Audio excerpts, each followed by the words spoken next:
On-site activities such as tree removal, scrub clearance, or demolition pose more risks than just bricks and branches.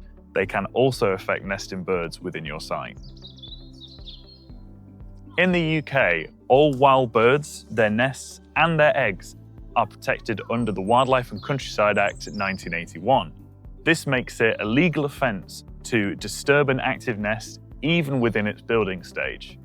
In the UK, nesting bird season runs from March to August, with some birds even nesting all year round. During this time, vegetation clearance, demolition, or roof works can have potential to affect these nesting birds.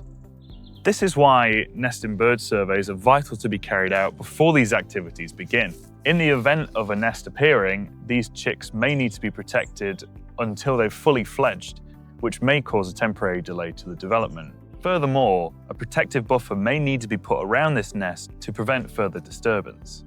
More urbanised developments can also affect bird species such as house sparrows or swifts, who like to nest in roof cavities or under tiles or eaves of buildings.